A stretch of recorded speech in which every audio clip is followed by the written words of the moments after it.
When we talk about religious books, for Christianity it is Bible, for Islam it is Quran, for Judaism it is Torah. A common opinion among Hindus is that Bhagavad Gita is such an important book for us. But I personally disagree. In my opinion, the major books to read in order to understand our Vedic culture are the 18 Mahabharatas and the 2 Itihasas. It is a shame that we don't make time to read and learn at least one of these books, but luckily most of us are familiar with many characters from these Puranas or Itihasas.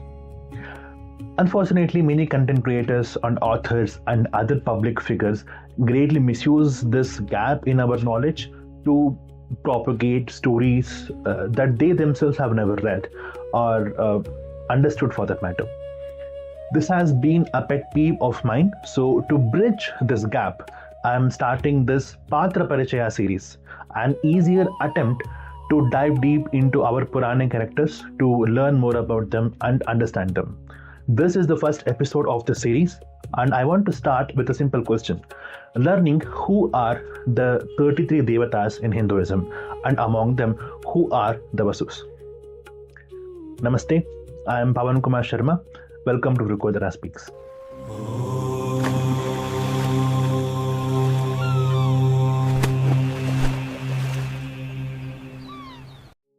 There is a misconception about Hinduism that we have 33 million gods. Well, this line comes from Shatapatha Brahmana of the Vedas, where it says Trayastrimshati Koti Devataha. So people have taken the word Koti literally and translated into 33 crore or 33 million gods. What actually it means is that we have 33 categories or highest categories of God. That is what the word Koti means. And to be very honest, the word Devata does not mean God. Devata is a deity. God is either Paramatma or Bhagavan. Both of those words are meaningful to the word of God. Because when you say God, you're talking about an omnipotent, omnipresent being, whereas a Devata is a celestial being appointed for certain tasks of natural cosmic elements. So that is the difference between this. That said, now let us understand who these Devatas actually are. To understand this, I need to start with a story. Raja Janaka of Videha often hosted massive philosophical symposiums featuring several sages and scholars to debate. For example, rishis like Yajnavalkya, Ashwara, Jaradkaru, Arthabhaga, Ushada, Kahoda, and the renowned female philosopher Gargi, Vachanakvi, etc. were participating very commonly. One such debate between Rishi Yajnavalkya and a scholar named Vidagdha is captured in chapter 3rd of Brihadaranyaka Upanishad. Keeping Raja Janaka as the moderator, the scholar Vidagdha asks a question to Yajnavalkya. How many gods are there? Yajnavalkya. Kati Deva Yajnavalketi. Yajnavalkya first replies by saying there are 3,306 gods. Then Vidagdha asks, why? To which Yajnavalkya immediately says, I am quoting what is stated in the Nivid. Quickly, let me explain what Nivid actually is. It is an ancient ceremonial catalog. Think of it as a ritual appendix, an expanded ritual inventory of deities. This Nivid lists hundreds or even thousands of divine manifestations because every function of nature may be invoked during a sacrifice or a yajna. So the number 3,306 is not a philosophical number. It is derived from this ritual catalog called Nivid. So let's come back. Then Vidagdha asks again, yes, but exactly how many Devatas are there? Notice what he's doing here. He isn't asking, did I hear you correctly? Instead, he reframes the question as, behind all these ritual names, how many Devatas are there really? So Yajnavalkya begins reducing this number. From 3,306, he comes to 303. Then he says 33, then 6, 3, 2, 1, 1.5, and finally 1. This is not mathematics, it is ontology, the study of beings and existence. Now let's break it down. Why the number 303, right? the 303 is essentially the 33 principal Devatas together with their many manifestations and powers. Think of it like this. If I were to ask you how many forms does Shiva have, you would say hundreds, right?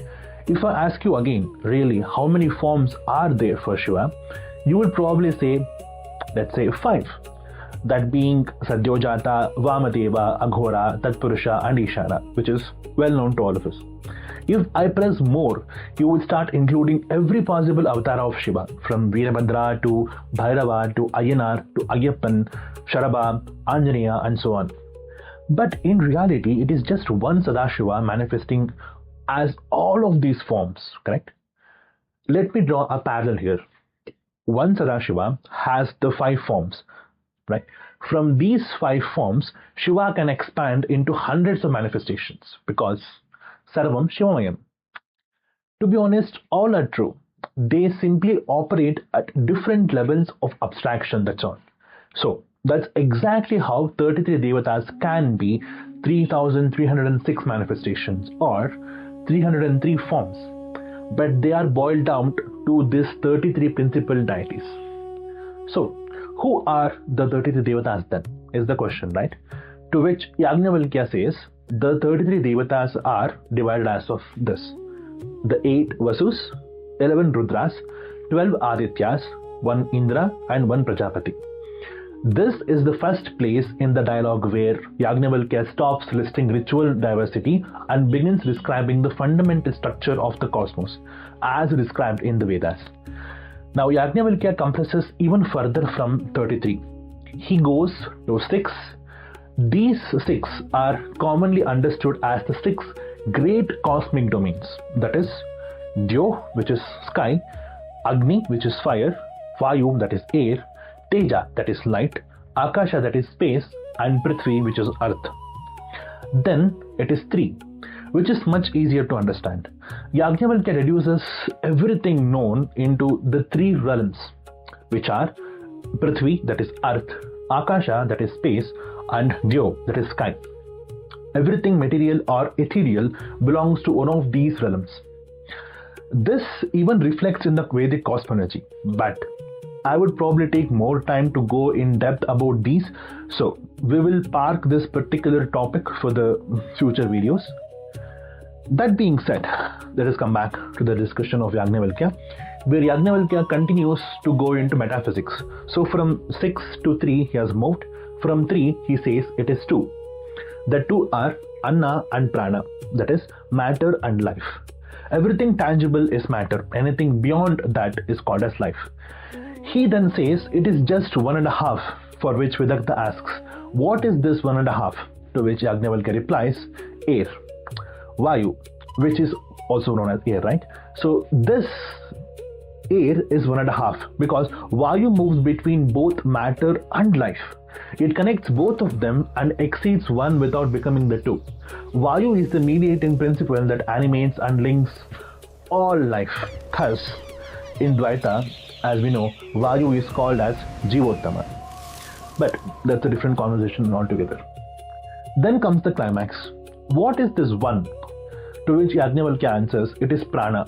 Not because prana is merely breathing, because prana is the immediate manifestation of the ultimate sustaining reality. Later, Advaita Vedanta identifies this ultimate as the Brahman. The Upanishad is preparing us for this realization. Notice the pattern here, right? Thousands of manifestations to 33 Devatas, which is the divine cosmic entities. And then it is 6 cosmological principles. And from that we go to 3 worlds, 2 metaphysical forces and 1 ultimate reality. The Upanishad moves from countless manifestations of divinity to the fundamental powers that uphold this entire universe. These 33 Devatas are the Vedic gods. And these gods are revered throughout the Vedas.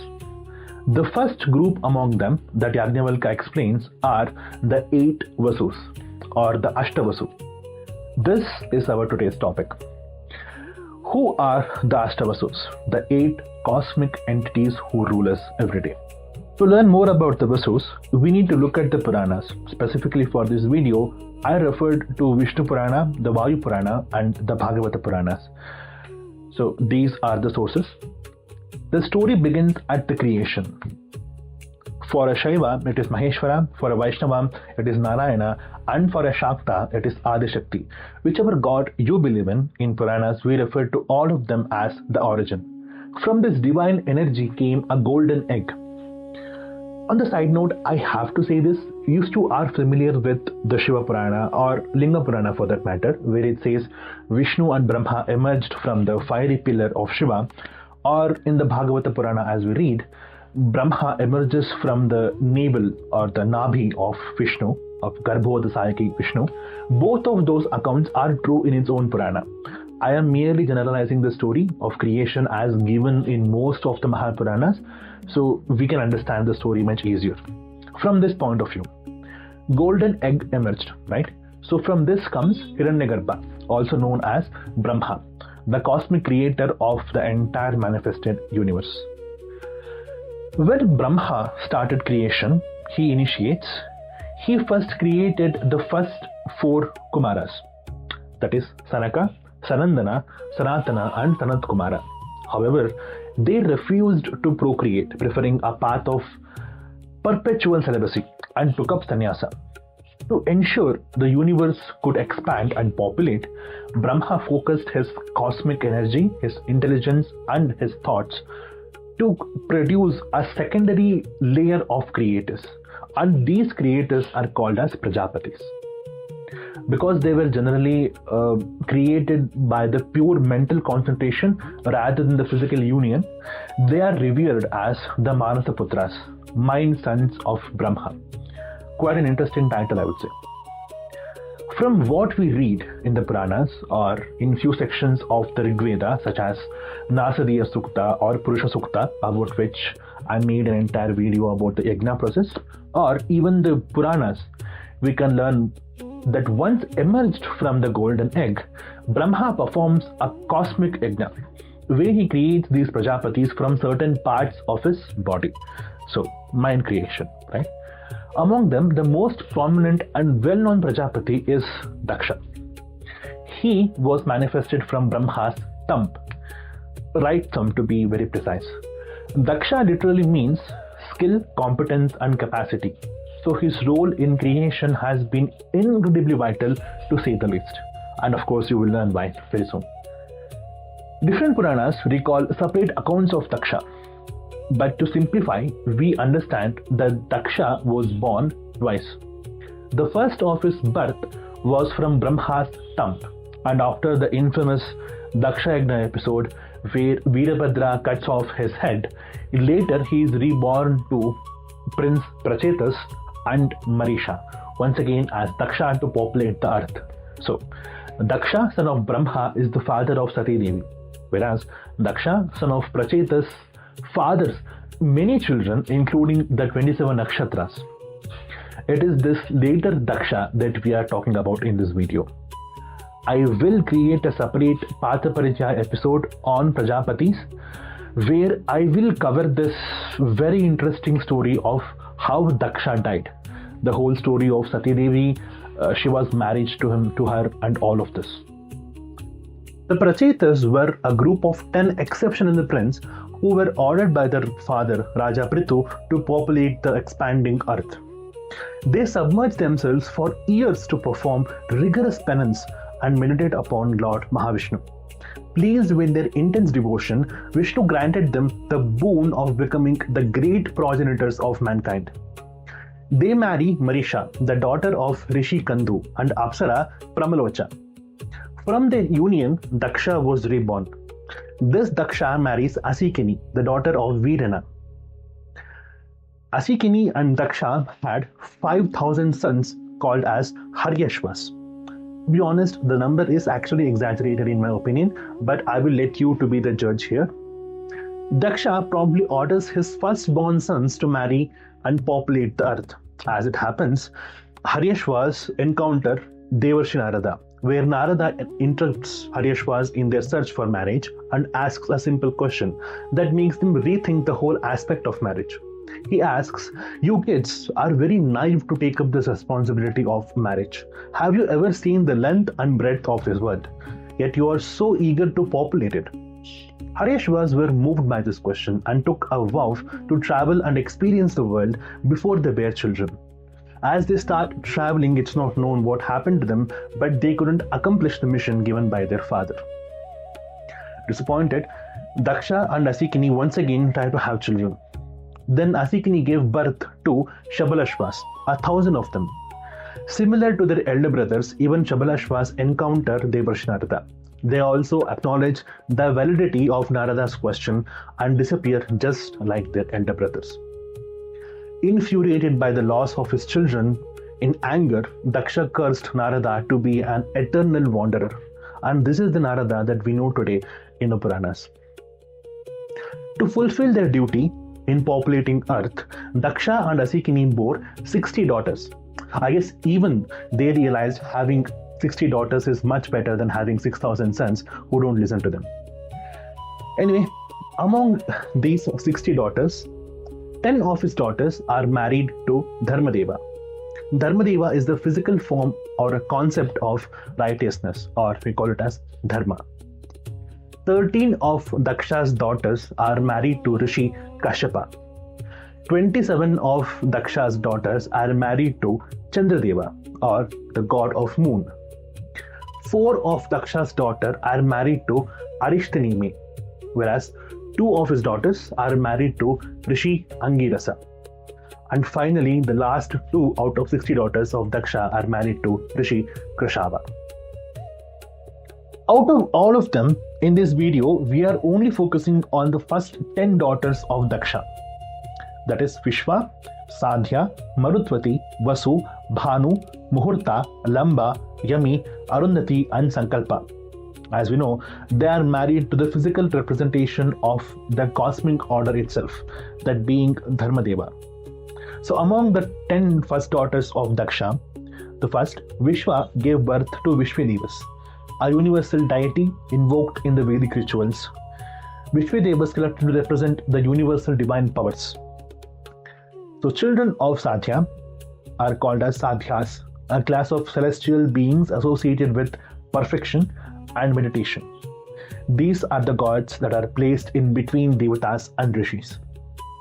Marutvati's children are called as Marutvantas, a class of celestial beings who serve as personal attendants, personal gods, celestial components and structural gods of the Indra's court.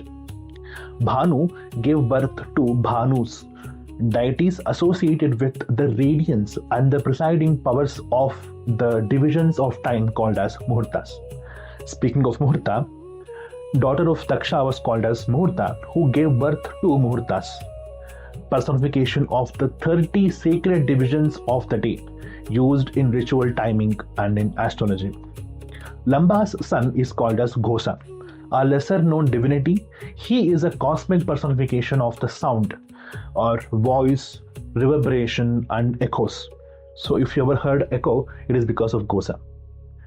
Yami's child is Nagavati. She is the cosmic personification of the Milky Way, the row or path of planetary orbit.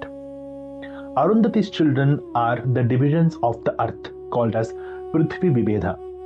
Just as her sister Yami gave birth to the constellations and the cosmic paths, Arundhati gave birth to the earthly topographies such as valleys, islands, mountains, and the foundational terrain required for worldly life. The Puranas state that from Arundhati's womb came all other creatures that dwell on earth. And this is perhaps why Vasishta's wife is also called as Arundhati, inspired from the daughter of Daksha. Sankalpa gave birth to Sankalpa, the personification of resolve, determination. From resolve often arises creative intention, and that is what Sankalpa is. So, from daughter of Daksha called as Vasu, we have the 8 Vasus, cosmic elemental deities. They are Dhara, Dhruva, Soma, Apa, Anila, Anala, Pratyusha and Prabhasa. Prabhasa is also called as Dyaus or Dyaus. The Puranas tell us the story of 8 divine brothers born to Dharma. their mother is Vasu. The Upanishads tell us something even deeper. The Vasus are not merely celestial beings. They are the very principles upon which existence of the universe rests. Earth, fire, wind, the sun, moon, the heavens, these are the Vasus because all beings dwell within these realms.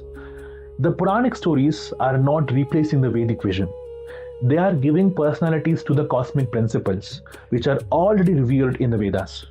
And among these 8 primordial powers, celestial deities, one of them would descend to earth, not as a god, but as a man. The world would know him as Bhishma. Before we even talk about Bhishma, it is vital we discuss in detail about the Vasus, as we discussed about Daksha's daughters. So, the Puranas say that Vasus were born from the fire with might and splendor. First of the Vasu is called as Apa. He is the celestial manifestation of a physical Devata associated with every form of water. Apa had 4 sons: Vaitandya, that is erosion; Shrama, that is weariness; Shranta, that is fatigue; and Dhur, that is burden. The next Vasu is Dhruva.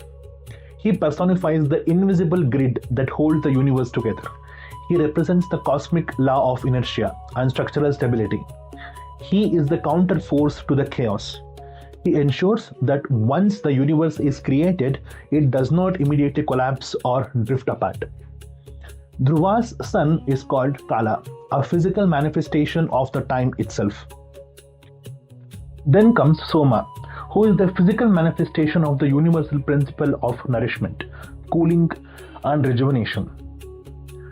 Vasu Soma represents the moisture that replenishes cosmic energy. He is figuratively the cosmic sap, the rasa, fluid or juice that flows through the plants, vegetations, and the living tissues, allowing them to grow and heal. Soma's son is called as Varchas, manifestation of radiance. The 4th Vasu is called as Dhara. He is the pure cosmological personification of earth as a solid foundation and the supporter of life. Dhara represents the physical land, soil, and structural mass of the planet. In fact, the word Vasundhara, which you are familiar with, which means bearer of treasure, comes from his name, Dhara. Dhara, with his wife Manohara, that is loveliness, had children. The first child is Dravina, which is material resources; Hutaha Vyaha, which means subterranean fire; Shishira, which is snow, glaciers, frost, etc. Prana, which is breath of life; and Ramana, scenic beauty. So if you have ever wondered, wow, the nature is surely beautiful, we should probably thank Dhara and his wife Manohara for it. Then we have Anila, a cosmic manifestation of wind. Vasu Anila is the mechanical framework of the atmosphere. He represents the physical laws of kinetic energy, wind, velocity, and the gaseous circulation on earth. He is married to Shiva, a feminine name by the way, with whom he has 2 sons. The first is Manojava, that is the speed of mind, do not confuse with Anjaneya, and Avijñātagati, that is the untraceable path. The 6th Vasu is Anala. He is the primordial cosmic deity of fire. Unlike Agnideva, he is not fire itself. He is the bearer of energy and heat. Interestingly, his role has been very vital in the Puranas as well. Once Shiva and Parvati went deep in tapas to create a child born from their union to slay the Asura Taraka. It is said that Bhagavan Shiva released his intense fiery tejas, which was unbearable. As the Rakshasa was approaching fast to steal the tejas of Shiva, Indra requests one of his Devatas to protect the child. Meanwhile, he himself interrupts this impending demon and stops him for a while. Because the energy of the tejas was way too scorching for anyone to hold, Vasu Anala stepped in forward to contain it. He carried this divine seed within his fiery element. Eventually, Anala deposited this energy into the sacred reed grass forest near the Ganga. Here, the Kritikas, the 6 celestial stars personified as sisters, found this glowing infant. They nourished him with the collective cosmic maternal affections that they have. Because he was carried by Anala's fire and raised by the Kritikas, the child came to know as Kumara or Kartikeya. He is also referred as Sharavana because of lying on the grass reeds, which is Shara means reeds and Vana means forest, right? So apart from Kumara, Anala also has 4 more sons. The first is Prastija, that is latent heat trapped in the living beings. Shakha, which is branching flames. Vishakha, meaning piercing sparks of fire. And Megameya, which is purifying heat used for forging. The 7th Vasu is Pratyusha. He is the mechanism of dawn, representing the precious cosmic transition from the darkness to light. Cosmologically speaking, he governs the energetic threshold where night breaks, waking up the physical universe and scattering the cosmic impurities that we have. Pratyusha is the specific elemental deity who prepares the atmosphere and fuels the initial radiance before the sun fully rises over the horizon. So, Vasu Pratyusha's son is sage Devata, a renowned master of Vedic knowledge. He was one of the central sages who helped compile multiple sections of the early law codes, which predates the Kalpa Sutras, and he is explicitly mentioned by Arjuna in the Bhagavad Gita, 10th chapter, 13th sloka, as an authoritative sage who recognized Lord Krishna as divine. Additionally, sage Devata is the one who famously cursed this Gandharva called as Huhu to become a crocodile, directly triggering the legendary Gajendra Moksha story, where Lord Vishnu saves this elephant that is being killed by a cursed crocodile. A very interesting story indeed. We will probably talk about this in a future episode. The final Vasu is called Prabhasa. Vedic texts call him as Dyaus Pitar. See, Dyaus is the cosmic manifestation of the sky and light. Simply, we can refer to him as Sky Father. It's a primitive word, but it works. Prithvi Mata, also known as Mother Earth, in union with Dyaus, pour Agni, who is the god of fire and the 8th Dikpalaka of the earth, also a guardian of direction. Indra, the king of Devatas. Ushas, goddess of dawn. According to Vishnu and Vayu Puranas, Prabhasa is married to the sister of Brihaspati. Her name is Yoga Siddha. Some texts call her as Anandara, which is what I'm going to use in this video as well. Their son, that is Prabhasa's and Anandara's son, is called Vishwakarma, god of engineering, technology, sculpting. Vishwakarma is well known for his creations such as Vishnu's Sudarshana Chakra, that is a disc Vishnu holds, Shiva's Trishula, which is a trident, and Indra's Vajrayudha, this indestructible thunderbolt that Indra uses to strike his enemies. It is impossible to talk about Dyaus Pitar without acknowledging his impact on Indo-European cultures. Many modern linguists draw a very common analogy with the Roman god Jupiter, Deus Pitar, and Greek god Zeus Pater. I mean, you can see the commonality, right? Dyaus Pitar, Zeus Pater. Dyaus means sky, as we discussed, and Pitar means father. Both Jupiter and Zeus Pater literally means sky father. That's where the comparison actually ends. Dyaus, as explained in both Vedas and Puranas, is a very passive god. He isn't a god who bears thunderbolt as a weapon. A common weapon actually wielded by both Jupiter and Zeus. Not to mention, Dyaus is the epitome of righteousness. He's a very kind person. If you know anything about Jupiter or Zeus, they are not the same. That's it.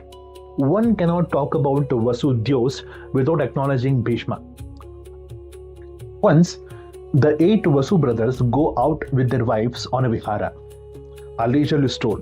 They happen to visit the ashrama of Brahmanishi Vasistha. Yes, the same Vasistha who was Sri Rama's teacher. Rishi Vasistha and his wife Arundhati welcome these Devatas with utmost respect. They feed them with the most delicious food they have and take care of them. Very curious to know how exactly a rishi was able to accommodate guests such as themselves. The wife of Vasu Dyaus, that is Anandhara, investigates and learns that the divine cow Nandini resides at the ashrama of the Brahmarishi. See, a Brahmarishi's ashrama isn't open to all beings. In fact, it is in a higher realm, as the Puranas speak. So, a normal human being cannot enter and wreak havoc there.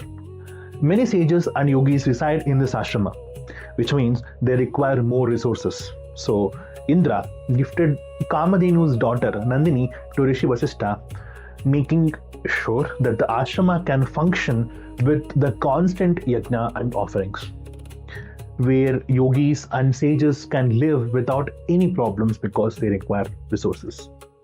See, Nandini is a wish-fulfilling cow. Its milk is so divine that it contains traces of Amrita, a cure for all diseases and a nectar that makes any drinker into an immortal. Seeing all of this, Anandhara had a wicked idea. Like any one of us would do, she wanted to gossip to her best friend. Not just gossip, right? Her best friend is a mortal princess called Jitavati. More than gossiping, she wanted to give this milk of Nandini to Jitavati. Since Anandhara was married to a Devata, that is Vasu Dyaus, she is in fact an immortal. She wanted to give this immortality to her friend to make sure if she drinks the milk, she also becomes an immortal and will not die. But this task was harder than she thought. It was not possible for Jitavati to enter the ashrama as she is a mortal, and Nandini was neither a regular animal that she can be just dragged out. Since she was sacred, her milk and ghee also provided ritual ingredients for Vasishtha, which was used for daily cosmic offerings and sustenance. It is not possible to ask either. When she asked her husband, that is Vasu Dyaus, he and his brothers knew that Vasishtha would not ever part with this cow because Nandini was fundamentally tied to the spiritual duties of the ashrama. Not to mention, the egos that the Devatas had was so high, it did not help them to beg. So instead, the Vasus decided to steal, a suggestion that Dyaus himself made. As the leader of the Vasus, others had to follow him. When Rishi Vasishtha discovered what has happened, his divine insight immediately revealed the truth. He pronounced a very big curse upon all the 8 Vasus. Since you have all acted from attachment and stolen what belongs to another, you shall be born among human beings. For a celestial, this is a big curse. A human birth meant limitation, suffering, mortality, and separation from the freedom that they have as Devatas in the heavenly worlds. The Vasus were devastated. They fell at the sage's feet, recognizing that the 7 of them merely followed Dyaus, while Dyaus himself had led the act and accepted the responsibility. Vasishtha softened the curse. The 7 would be released almost immediately after the birth, but the Vasu Dyaus, the principal actor, the idea guy, right? He would live a full human life to suffer. Not because the others were innocent, but because leadership carries greater consequences. This is one of the profound ethical lessons in the Mahabharata as well. Responsibility increases agency. As Spider-Man says, with great power comes great responsibility, right? Same thing in Mahabharata as well. Knowing the curse could not be revoked, the Vasus sought a way to lessen its burden. See, no mother would willingly kill children, right? So they approached Ganga. They prayed that since if she could become their mother upon earth, she could use her divine compassion and free the 7 of them very quickly from the mortal existence. To which Ganga also agreed. She promised, I shall bear you as my sons. The moment each is born, I shall return him to the waters, releasing him from the curse of Vasishtha. For the first 7 Vasus, this was an act of mercy. Their earthly existence lasted only a moment. The curse ended as soon as it is begun. But the 8th Dyaus would remain on earth. When Ganga later married Shantanu, the prophecy unfolded. One by one, 7 infants were born to her. One by one, Ganga carried them to the river and immersed them in the waters. To the world, it appeared as an unimaginable, cruel act, but in truth, she is granting this liberation to the 7 Vasus, as she promised. When the 8th child was born, the king Shantanu could not remain longer. He stepped in front of her, he stopped her. And in that single moment, the curse of Dyaus reached its ultimate fulfillment. The child survived, and he was named as Devavrata. The world would later know him by another name, Bhishma. Worry not, I am not going to talk about Bhishma in this video. I have a lot of opinions on that story, so we will make another future video in the Patra Parichaya series and talk about every Patras and every characters from Mahabharata itself. So, this wraps up the 8 Vasus, 8 elemental Devatas who rule the universe from the creation till its death.